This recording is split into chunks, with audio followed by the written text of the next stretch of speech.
اس کے بعد کہا کہ میں نکلا بیت المقدس سے باہر، تو حضرت جبرائیل علیہ الصلوۃ والسلام نے مجھے 2 پیالے پیش کیے، اور ایک روایت میں آتا ہے 4 پیالے پیش کیے، ایک دودھ کا پیالہ، ایک شراب کا پیالہ، ایک پانی کا پیالہ، ایک شہد کا پیالہ۔ رسول اللہ کے سامنے جب پیش کیا تو آپ نے سب کو دیکھا اور دودھ کا پیالہ اختیار کیا اور اس کو پیا۔ حضرت جبرائیل نے فرمایا کہ آپ نے فطرت کو اختیار کیا، اگر آپ شراب کا پیالہ اختیار کر لیتے تو آپ کی امت گمراہ ہو جاتی، آپ کی امت گمراہ ہو جاتی۔ اگر آپ پانی کا پیالہ اختیار کر لیتے تو آپ کی امت پانی میں ڈوب کر ہلاک ہو جاتی۔ اگر آپ شہد کا پیالہ اختیار کر لیتے تو آپ کی امت عیاش ہو جاتی، عیاشی اور تلذذات میں مبتلا ہو کر تباہ ہو جاتی۔ لیکن آپ نے فطرت کو اختیار کیا، دودھ فطرت ہے، لہذا جب آپ نے فطرت کو اختیار کیا، اے محمد تجھے میں بشارت دیتا ہوں، اب تیری امت میں کوئی بھی بچہ پیدا ہوگا تو وہ دین فطرت کے ساتھ پیدا ہوگا۔ اس کے بعد سے یہ فیصلہ ہو گیا کوئی بھی بچہ پیدا ہوگا تو دین فطرت لے کر پیدا ہوگا۔ اس حدیث میں کہا کہ کل مولود یولد علی فطرت اسلام، ہر بچہ فطرت اسلام پر پیدا ہوتا ہے، کیونکہ رسول اللہ فطرت کو اختیار کی۔ فَأَبَوَاهُ يُحَوِّدَانِهِ أَوْ يُنَصِّرَانِهِ أَوْ يُمَجِّسَانِهِ، پھر نبی نے کہا پھر اس کے ماں باپ اس کو یہودی بنا دیتے ہیں، کبھی اس کو عیسائی بنا دیتے ہیں، کبھی مجوسی بنا دیتے ہیں، لیکن بچہ پیدا ہوتا تو فطرت اسلام پر پیدا ہوتا۔ کہا کہ آپ نے فطرت کو اختیار کیا۔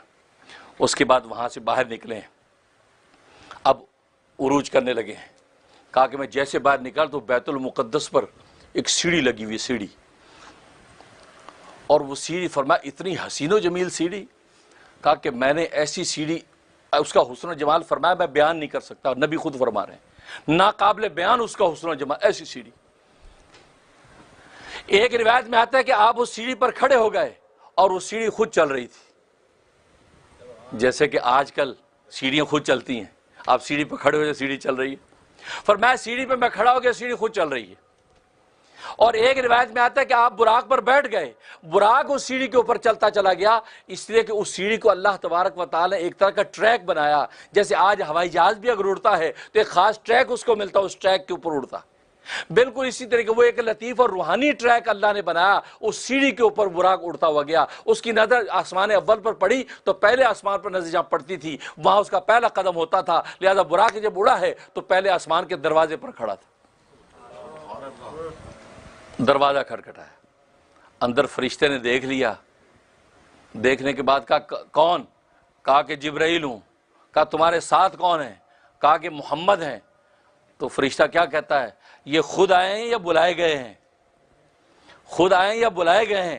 کہا نہیں بلائے گئے ہیں۔ اچھا، دروازہ کھول دیا، کیونکہ اللہ کی طرف سے بلاوا تھا، پروٹوکول تو ملنا ہے کہ جب خود آقا بلاتے تو پروٹوکول ملے۔ دروازہ کھول دیا، جیسے اندر داخل ہوئے مرحبا مرحبا کی صدائیں۔ فرمایا سب سے پہلی ملاقات آدم علیہ الصلوۃ والسلام سے ہوئی۔ فرمایا کہ آدم کو میں نے دیکھا، ایسا حسین و جمیل سراپا میں نے نہیں دیکھا۔ ایک بات یاد رکھیں، اللہ تبارک و تعالی نے آدم کو اتنا حسن و جمال عطا کیا تھا، اتنا عطا کیا تھا، اس کی کوئی نظیر نہیں ہے۔ آپ خود سوچئے کہ جس آدم کو خود براہ راست اس مالک و خالق نے اپنے ہاتھوں سے بنایا ہو، اس آدم کے حسن و جمال کا کیا عالم ہوگا۔ فرمایا کہ آدم کو جتنا حسن اللہ نے دیا تھا اس کا جو آدھا حسن یہ اکیلے یوسف کو دیا، ان کی نسل و ذریت میں۔ یوسف کو جو حسن ملا وہ آدم کے حسن کا آدھا پورا کا پورا وہ صرف اکیلے یوسف کو دیا گیا، اور آدم کا باقی آدھا حسن پوری کائنات میں تقسیم ہوا ہے۔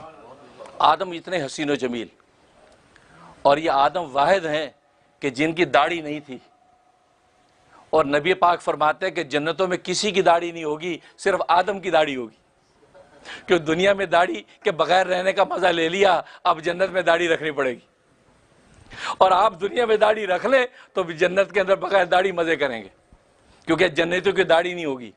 لیکن سوائے آدم کے، کیونکہ آدم کی داڑھی نہیں تھی، اللہ نے اس پتلے کو تخلیق کیا تھا، فرمایا کہ آخرت میں اس کی داڑھی ہوگی، ناف تک لمبی داڑھی آدم کی ہوگی۔ فرمایا جب ملا تو آدم کی داڑھی، اتنی داڑھی، آدم سے میری ملاقات ہوئی، اور ظاہر ہے کہ آدم سے اس لیے ملاقات ہوئی کہ آدم علیہ الصلوۃ والسلام تو بابا ہیں، اور آپ جانتے ہیں جب انسان وطن میں جاتا ہے، کسی مقام پہ جاتا ہے تو سب سے پہلے سب سے بڑے بزرگ سے ملاقات کرتا ہے۔ اپنے گھر لوٹتا ہے سب سے پہلے ابا سے ملاقات کرتا ہے، اماں سے ملاقات کرتا ہے، تو اس لیے اللہ تبارک و تعالی نے سب سے پہلے آدم سے ملاقات کروائی، اور پھر اس بات کی طرف اشارہ کر دیا کہ آدم جو ہے اس کو آسمانوں سے زمینوں پر ہجرت کرنی پڑی تھی، اے محمد تجھے بھی مکہ سے مدینہ کی طرف ہجرت کرنی پڑے گی۔ تو آدم علیہ السلام سے ملاقات ہوئی، تو آدم علیہ السلام نے کہا مرحبا بابن صالح والنبی صالح، اے میرے نیک بیٹے تجھے مرحبا، مبارک ہو۔ اس کے بعد فرمایا کہ میں پھر دوسرے آسمان پر پہنچا، دوسرے آسمان پر حضرت عیسیٰ علیہ السلام سے ملاقات ہوئی، اور عیسیٰ علیہ السلام سے ملاقات اس لیے کروائی کہ ظاہر ہے کہ عیسیٰ علیہ السلام اور سرکار دو عالم کے درمیان کسی اور نبی کا واسطہ نہیں ہے، قرب زمانی چونکہ آپس میں موجود تھا، زمانے کے اعتبار سے قرب موجود تھا، اس لیے آدم کے فوراً بعد اللہ تبارک و تعالی نے عیسیٰ سے ملاقات کروائی، اور پھر یہ بھی مقصد تھا کہ یہ وہ عیسیٰ ہیں کہ محمد آپ کے بعد قرب قیامت میں آسمانوں سے نازل ہو کر آپ کے دین اسلام کی نصرت و تائید کریں گے اور پوری دنیا کے اندر اسلام کی پرچم کو بلند کرنے کا ذریعہ بنیں گے، اس لیے ملاقات کریں۔ اس لیے قرآن کریم میں آپ دیکھتے سب سے زیادہ ذکر عیسیٰ علیہ السلام کا ہے، احادیث میں سب سے زیادہ عیسیٰ علیہ السلام کا ہے۔ مقصد یہ کہ امت محمدیہ اتنی اچھی طریقے سے اس عیسیٰ کو پہچان جائے کہ جب قرب قیامت میں عیسیٰ آئیں تو یہ امت فوراً پہچان کر اس پر ایمان لے آئے۔